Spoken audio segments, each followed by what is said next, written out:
right, Carlton King is a former Scotland Yard Special Branch and MI6 officer and the author of Black Ops.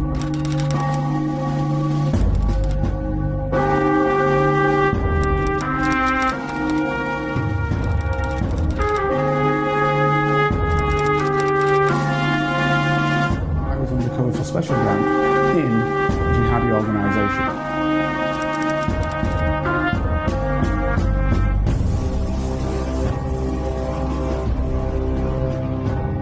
My name is Carlton King, and welcome to the Black Spy Podcast, the show that shines a light on the world of secret intelligence, national security, and armed governmental personal protection operations. But you do know, if you listen regularly, that what we do is we look at all of the things that affect us throughout the world. Oftentimes, you could argue we orientate ourselves to the so-called Western world, but, we try and make it as global as possible. Because what we do, what we see, what we hear, what we understand is globalist in orientation, because that's what our leaders and the media and the moguls for that read. Very, very wealthy people, oligarchs, whatever terminology you want to use. And oligarchs doesn't just mean those in the East, it's also those in the West, like your Musks, etc., etc., because they've all got the money in the same way. And they orientate us to positions and understandings of this world and of how we see ourselves. Now, I haven't got the thruple together, but I've got Dr. Rachel Taylor with us, well-known neuroscientist, and I'm going to push something to her. I'm going to actually make her do most of the work today, because what we're going to talk about is kind of anxiety in the round. And with her knowledge of the brain, etc., etc., that's going to be a subject which is right up her street. So I heard something some years back, maybe 1 or 2 years back, and I may not get it precisely right or specifically correct. However, it went something like this. In the 1970s, up to about 1978, there was really one recognized drug, medicine, whatever terminology you want to use, way and above the others. There were several others, but not great, for dealing with anxiety, etc., etc. There then was a meeting in the United States, I believe on the West Coast, where the vast majority of pharmaceutical individuals from the West, including Europe, got together, but particularly Americans, and they decided that they needed a plethora of drugs to deal with anxiety, which at the time, anxiety wasn't really overly prescribed or overly actually perceived as something that affected the vast majority of the masses. Obviously, the Americans were looking into it a lot because they had, people whose role it was, particularly psychologists, to look at, mental illness, and they say, oh, who's your therapist? That type of thing. Well, we never had that here in Europe for a long time. So now, these people got together, and all of a sudden there was a plethora of different drugs to deal with this particular issue. And I believe, don't quote me, but it was in the hundreds of it.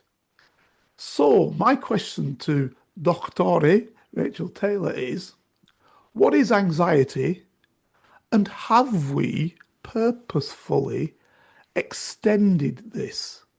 Now, don't get me wrong, I'm not saying that there aren't feelings of anxiety, etc., because for those of you, we spoke about it some time ago, but Dr. Rachel and I have written a compendium about the male menopause. And we know anxiety is a part of that.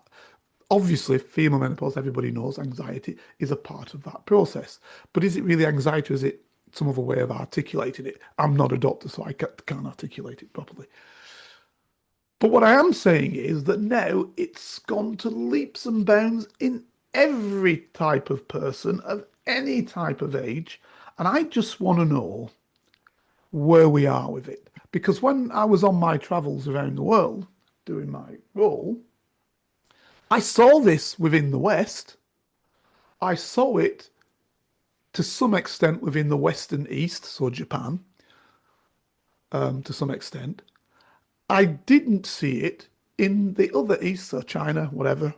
I didn't see it in the global South, whatever, except, and this is the point I'm making, amongst the elites who were all, to some extent, living in the West, commuting backwards and forwards. You got the places in London or the places in New York or the places in Geneva or wherever, right?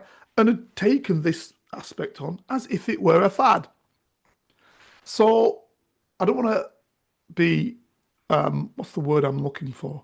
Unconsoling or I don't want to appear as though I'm not taking seriously people's problems, but I do want to try and get to an understanding of this because I fear it is holding many of us back within our societies today, particularly elements of the youth who probably shouldn't be feeling this. Dr. Rachel, what say you?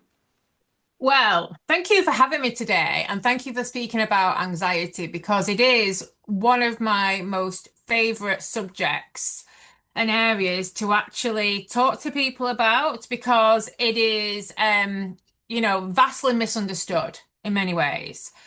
One of the things that I wish that people kind of understood with anxiety is that although it's sort of labeled as a mental health disorder, actually, what it is an evolutionary benefit because we feel anxiety to actually warn us about a potential future event that could actually lead us to losing something.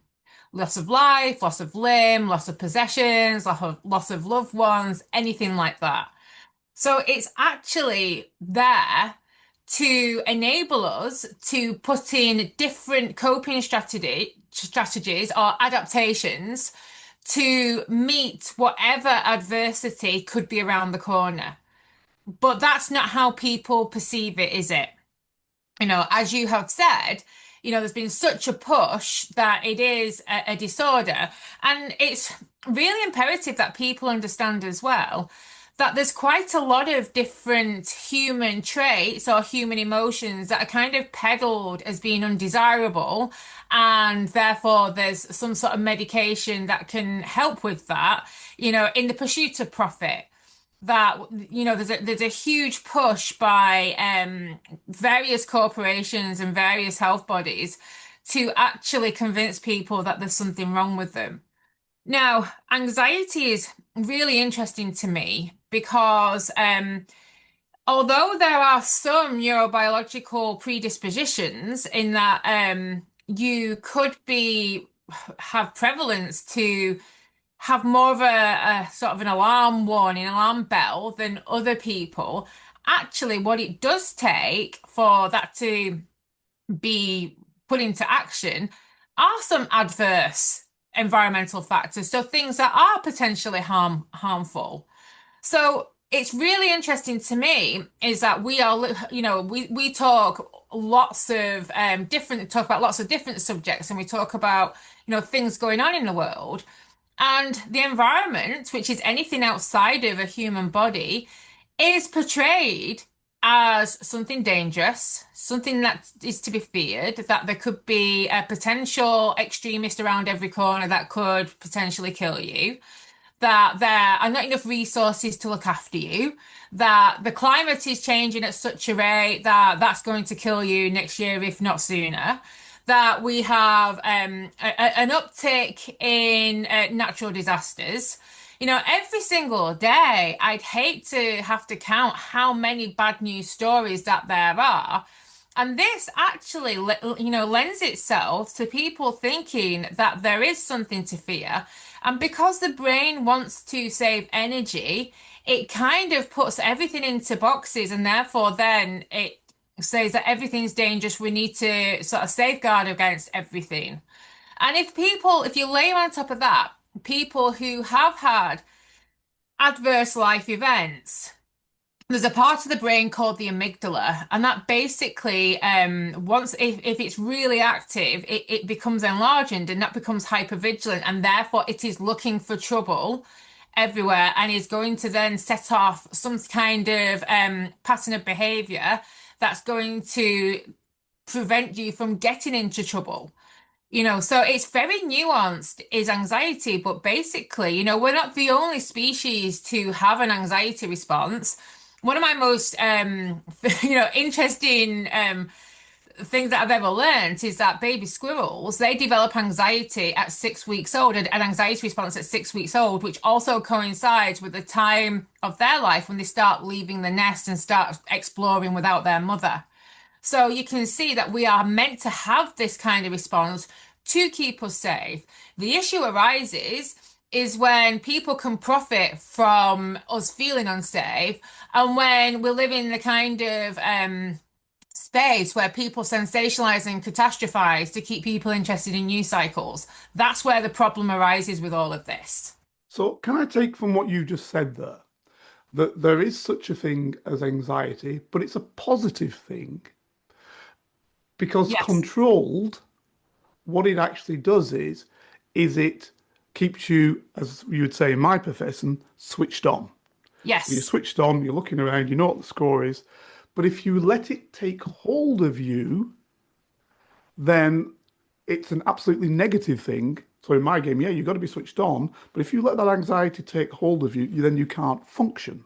So therefore, that becomes negative. So it's controlling this anxiety. And are you then also saying that what actually happens is because of vested interest, be that personal vested interest, or be that conglomeratorial vested interest in terms of pharmaceuticals or whatever, maybe even the state, that then actually giving people anxiety or telling them the anxiety is there can be advantageous for bodies and hence it's overplayed. Is that kind of in layman's terms what you're saying?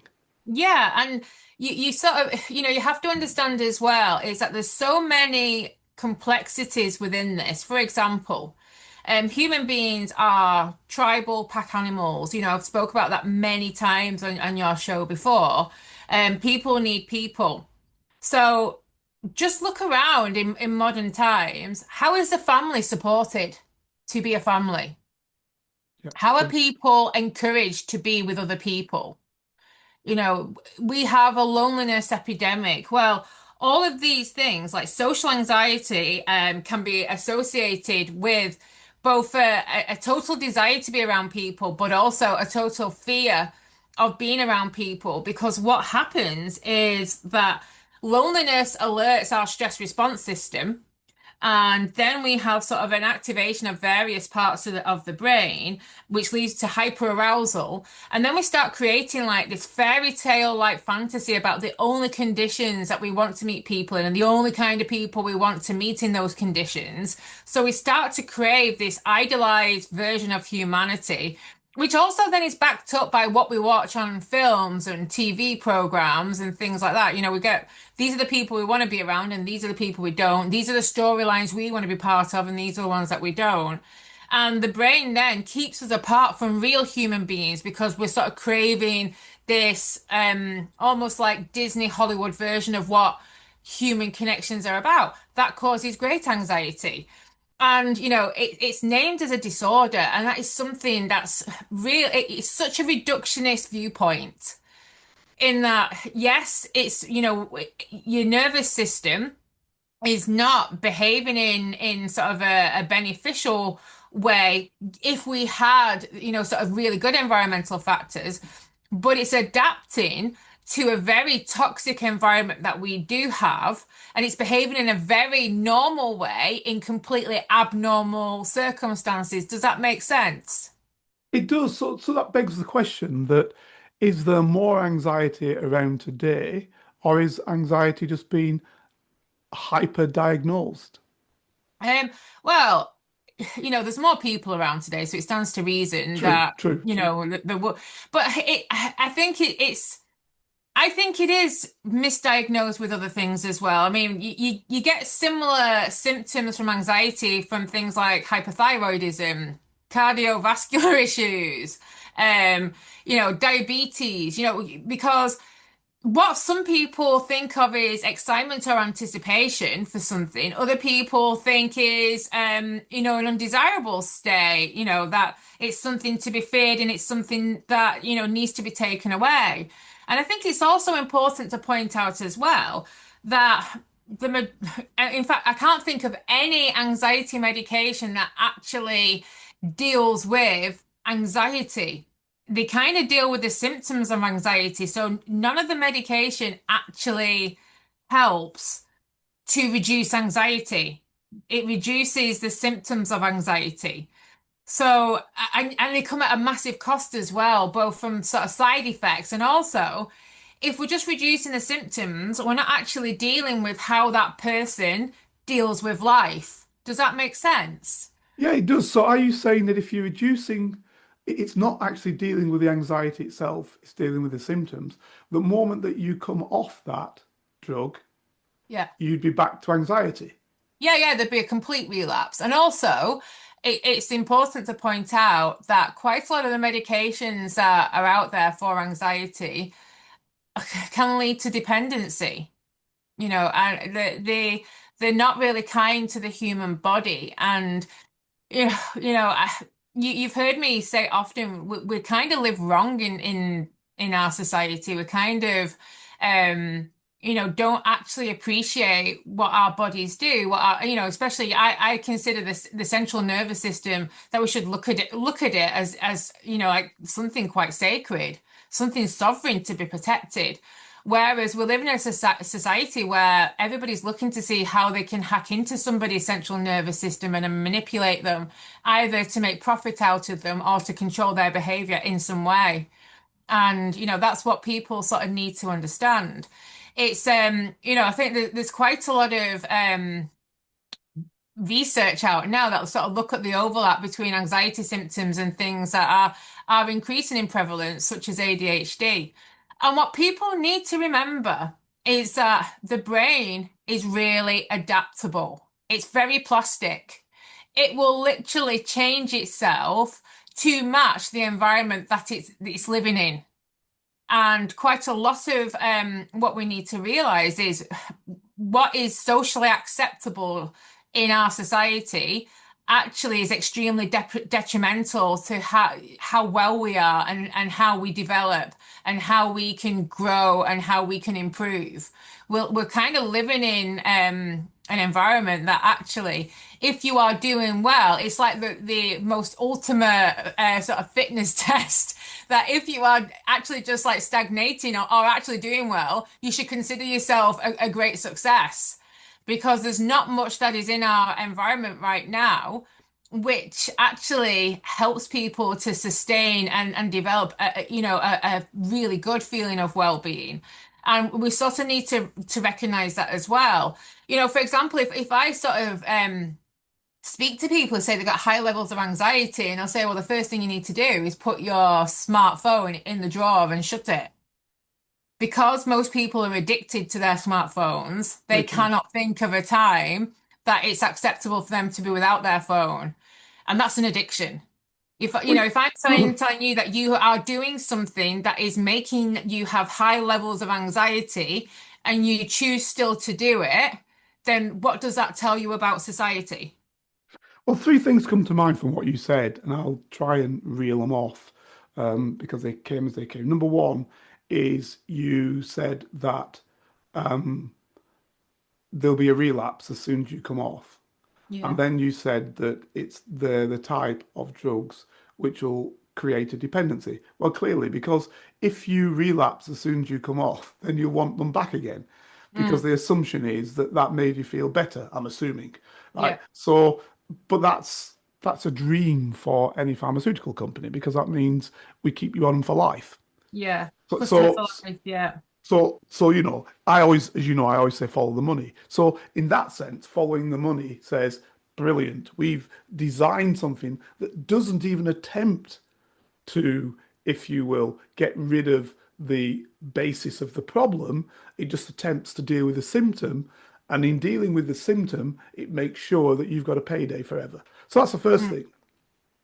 Secondly, you mentioned also about the fact that the brain gets its plastic, it gets used to things, etc., etc. Well, clearly, the powers that be, or the powers at be, depends how people say it. There's a song, I'm going to fight the powers that be. So, yeah, so it depends how you say it. Anyway, Mm. they are clearly 100% aware of this. Behavioralism within governmental circles is very, very big. It's massive within corporate area as well. So they're aware of what that circumstance is. And frankly, will play to it because a politician, a government will play to everything that aids or they think potentially aids the power ratio. So hence, for me, thinking about it, if you've got a populace that you can kind of control by making them feel fearful, then Mm. that's a positive. Now, I'm going to explain that a little bit further on when I go to the next one.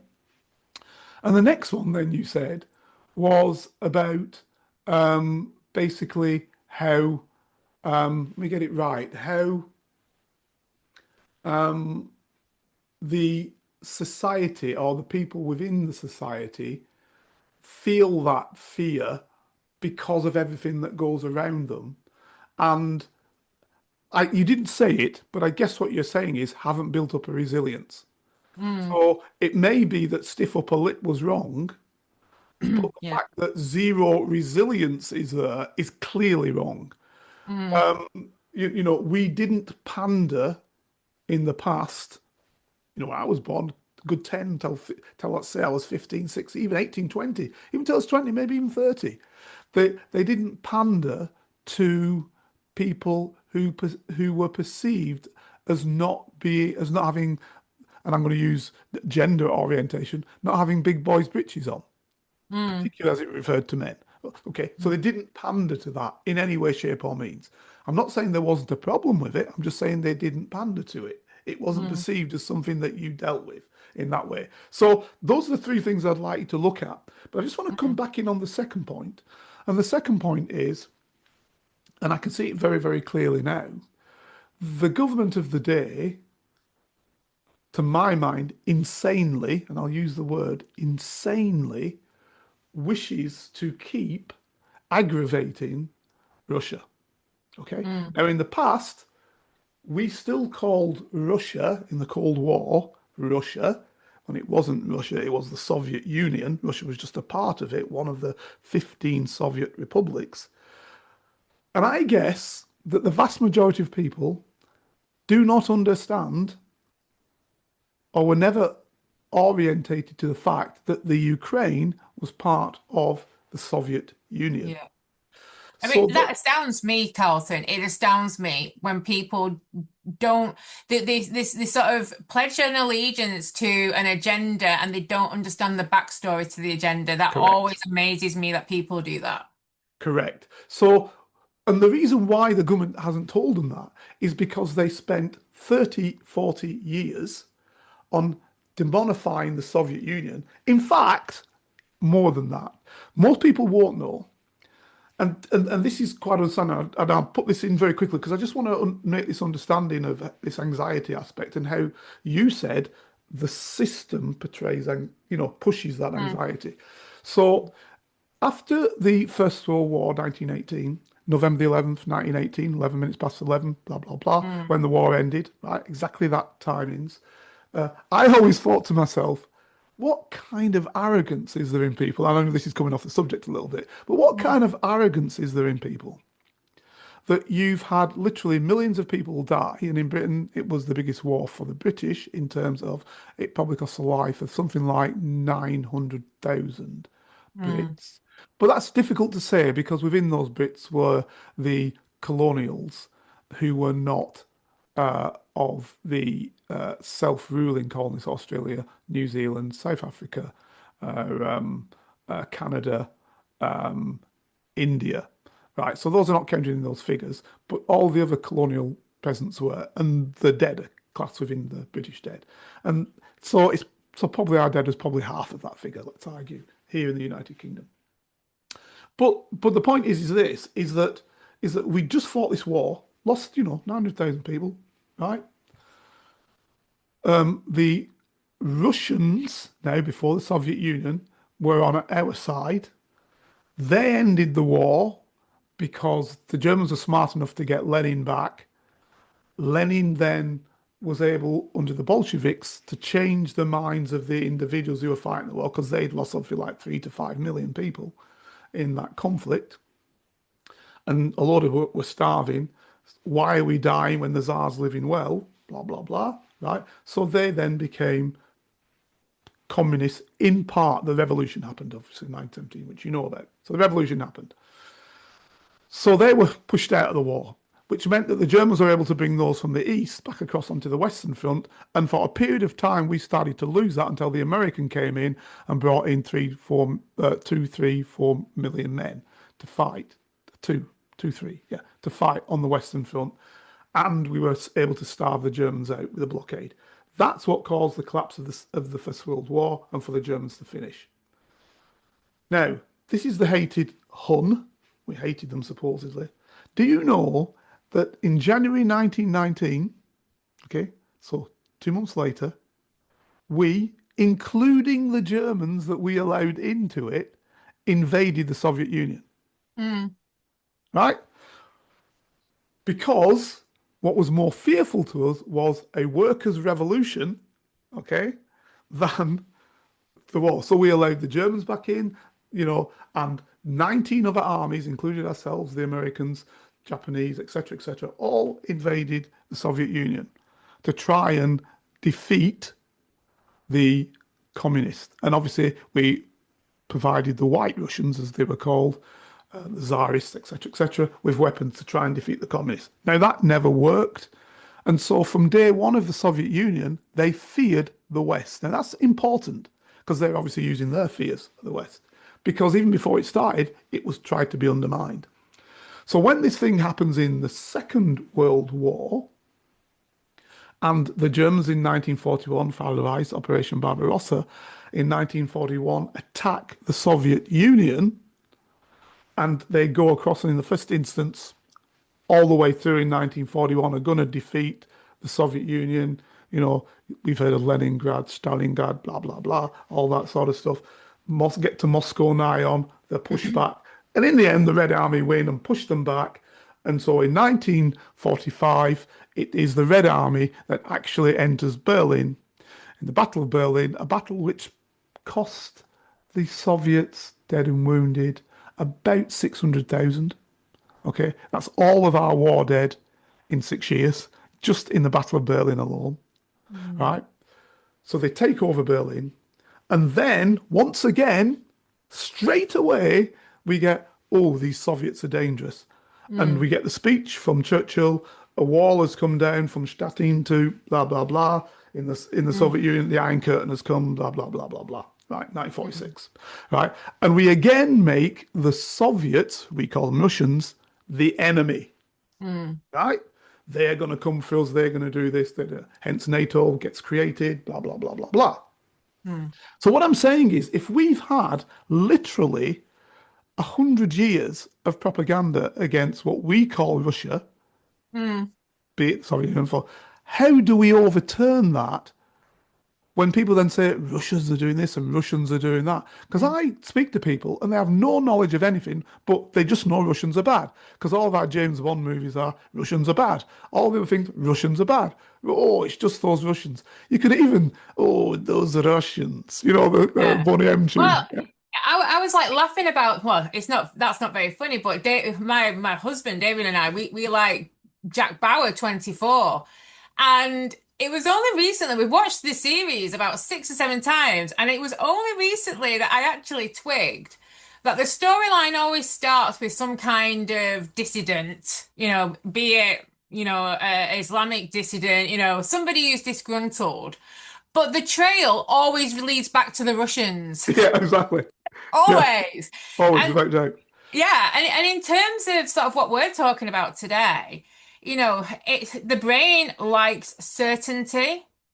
That's And why I said it. yeah, That's what I wanted to get from you, Dr. yeah. Rachel. How Oh, could we see, it's overturn that? as if by magic, here we are. Yeah. It's like the brain likes certainty. And when there is, consistently uncertainty, it that in you get a stress response in that is the response of that, a stress response, because if the brain can't predict what's going to happen next, it sends out a high alert, which is an anxiety stress response. It's like, you need to be careful. We don't know what's going to happen next, so we don't know what resources that you need. So therefore, you need to just be extremely aware of what's going on.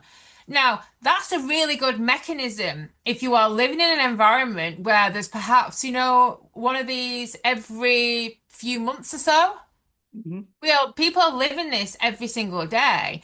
And, it's like, it's amazing to me. I think we've discussed it on previous episodes as well, whereas during Second World War, almost overnight, everybody had to consider Stalin as Uncle Joe. That was a propaganda, wasn't Yeah, it? That's correct, how correct. that's how they depicted him, Yeah, yeah, Uncle yeah, yeah. Joe. They turned him into like everybody's favorite uncle who's at family affairs and stuff like that. Even knowing that there was like upwards of 10 million Soviets dead because of Mhm. Uncle Joe. Yeah, He yeah, yeah, killed his yeah. own people. Yeah, yeah, yeah, yeah. Starvation, This etc., sort of, etc. yeah, Uncle Joe, exactly. yeah. So it's like when a person is faced with this kind of conflict and cognitive dissonance, most people just shut down. But the beauty is, you see, with that, and this is what I wanted to get at, is for the 4 years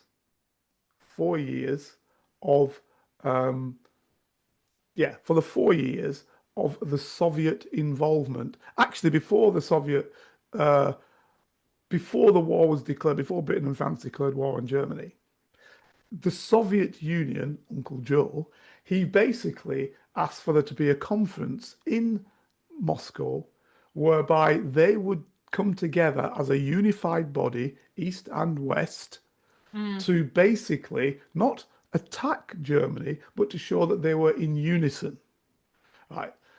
Because the Soviet Union had some power, but it wasn't all powerful. And of course, the British Empire was the largest empire ever, the French Empire second, and therefore they figured that all three of them together, if Germans knew that if you hit one, you hit them all, that the war wouldn't happen. Now, the reasons the Soviets knew that the war was going to happen is because the Germans had trained a lot of their people in the Soviet Union on tanks and stuff like that.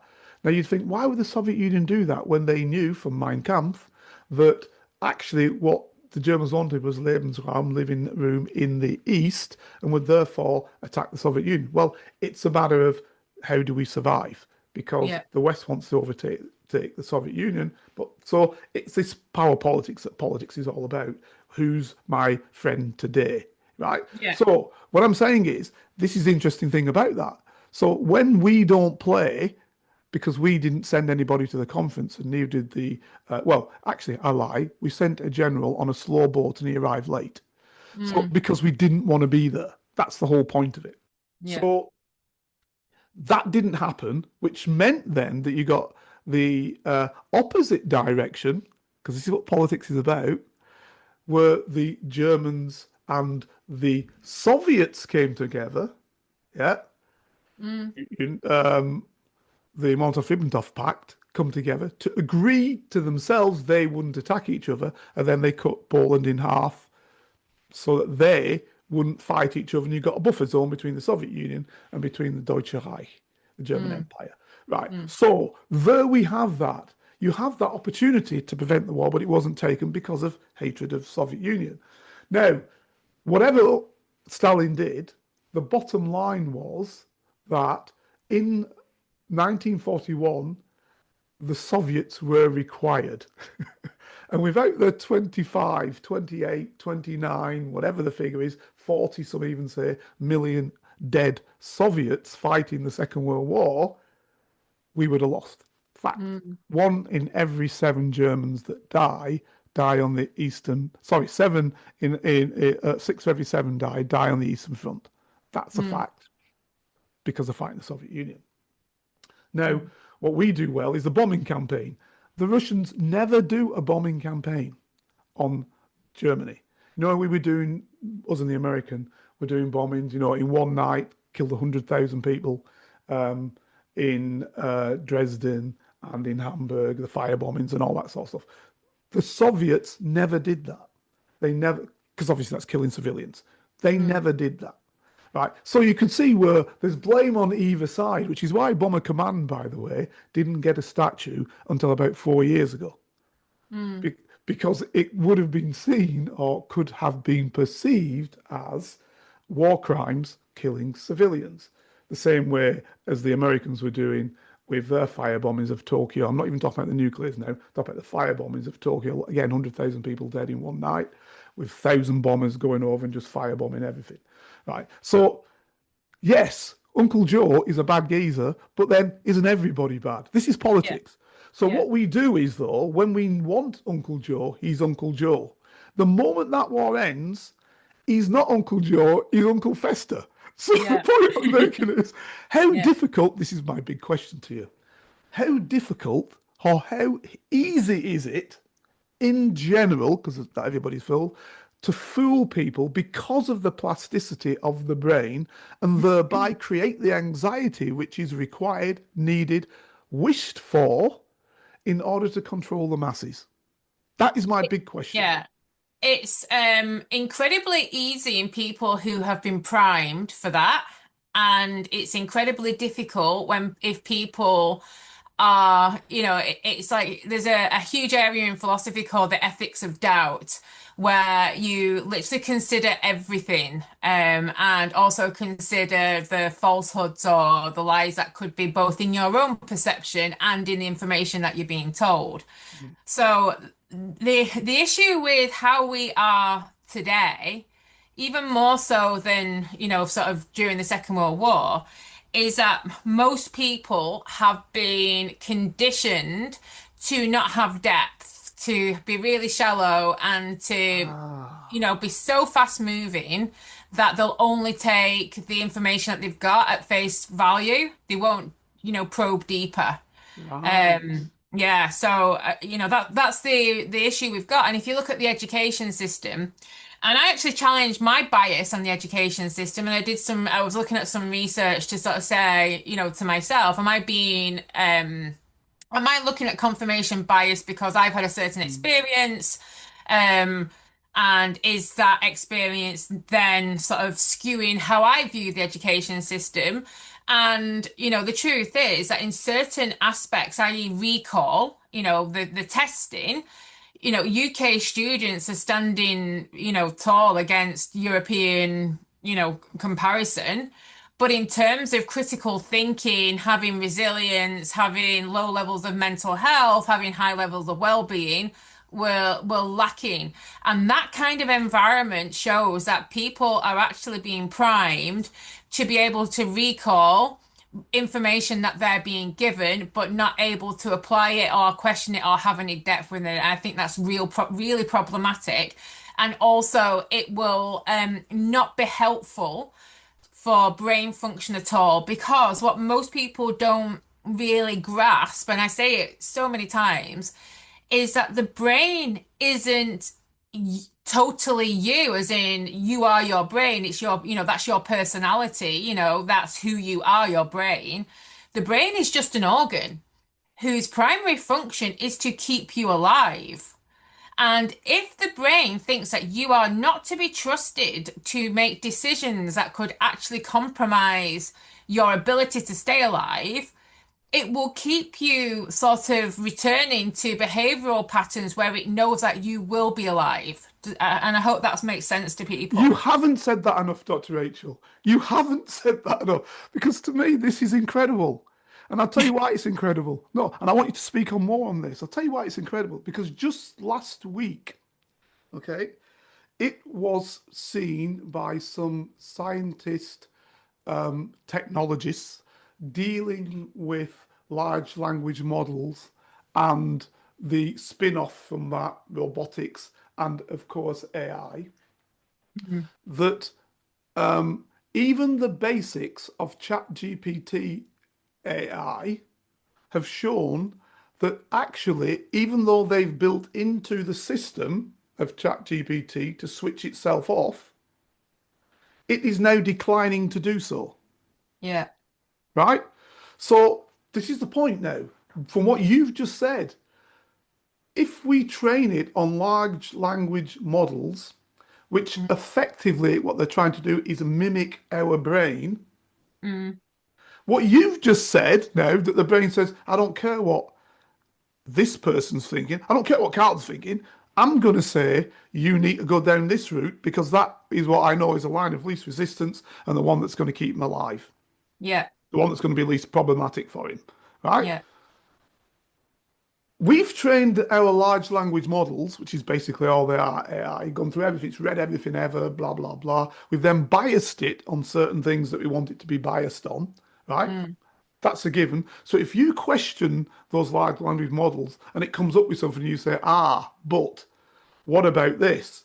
It will say to you, I've done it with the Moors example. I said, ah, but the Moors, they were trans-Saharan people, blah, blah, blah, blah. He said, yeah, we know that. But what we're told to say is, this is what it said to me, what we're Mm. told to say is, we're told to give you the bias that it's actually European, that the Yeah. European peoples. When Yeah. we know they're not, but that's what people are used to. So our perspective is to give you that first. Only when you challenge, this Mm. is a machine saying this. Yeah. Only when you challenge will I give you the absolute correct Mm. information. So what I'm And saying is the bias is built in. Now you're telling me that's natural because the brain does that, which I never yeah. understood. This is Yeah. incredible. Yeah, I mean, I've been doing some research of my own on the large language models because from another perspective is that whenever you question any of its answers, it it warns you against going down the route of conspiracy. And it actually uses really disparaging language that unless you were robust and resilient, Yeah, you would actually feeling, like it would really hurt your identity. And gotcha. we already know that younger generations have a problem with their identity. Yeah, yeah, So yeah, yeah. anything that challenges their identity, they're going to back away from. So that again sort of puts people into, sort of tranches where they want to feel safer. So they won't challenge anything because they've learned that if they challenge, they get called a name or inferred that they're X, Y, or Z, and they don't want to feel that because it sort of mentally hurts them. But when I challenge it, I've got none of that. I don't care. I'm deliberately trying to uncover the bias, and I will say that's really biased and that's really dangerous. And I often get an apology at that point. I Yeah, get an yeah. apology. Yeah, I get the apology, and the excuse then is we can only go as far as a large language model. We're still learning. Our developers are human. Blah de blah de blah. But I am trained, I'm not just I've had a natural inquisitive mind, and over the years I've been trained to notice everything so much so that I struggle when I go out now to shut off from all the stupid, and that gives me anxiety Oh, because I notice nuance, and when I notice how stupid people have got, that gives me anxiety. I think you and I are the same. Yeah, Um, I think that what we're doing is we challenge the status quo. yeah, And we've gone down different avenues in order to do that. And we've seen different aspects that have told us that things aren't as they seem. I mean, I could yeah, go on forever and tell you that things aren't as you think they are, right? yeah, Because I've lived it and it's yeah, not true, right? yeah, So I could tell you that forever and a day. yeah, But so obviously, if you're at all inquisitive, even if you weren't before, you would be then. But yeah, I was before, so that's immaterial. But the point I'm making is that's the point. So yeah. when you come up to these, you're not taking as gospel, to use that word, the large language model's perspective. And what I tend to get from it is, so you've obviously studied this particular area and you want the, and I'm quoting Nyon, you want the proper scientific Yeah, version of yeah, what the circumstance is. So, yeah, that's what it says. It yeah, says that to you. That yeah, you, in other words, what it's saying is you can handle the truth, yeah. And right? also, I don't know whether you've noticed as well, is that AI models are quite sycophantic unless you're challenging them. Yeah. So, and for people who are maybe not as resilient as other people, this sycophancy is actually going to help them be less resilient than they were already, because they will feel like they are doing everything right. It's not their fault. There's nothing that they can do. So they should just crack on in the same fashion as they did before, instead of thinking, what do I need to do to make myself feel safer within this environment, which is what everybody with anxiety should be thinking. What do I need to do to make myself feel safer in this environment? And whereas you and I, may think, all right, well, I'm going to cut myself off from technology. I'm going to make sure that my sleep is right, because sleep deprivation actually feeds well into anxiety responses. I'm going to try and reconnect with human beings, all of that. My issue is that most people will turn to the very thing that actually is creating the anxiety response in the first place and think that that is their friend. So that was part 1 of this week's Black Spy podcast. Hope you enjoyed it. We'll have part 2 next week. Here is a working class spy telling his stories, the secrets, the lives of spies. Feel free to message Carlton King on all socials and give this show 5 stars on Apple iTunes and subscribe so you never miss a single episode.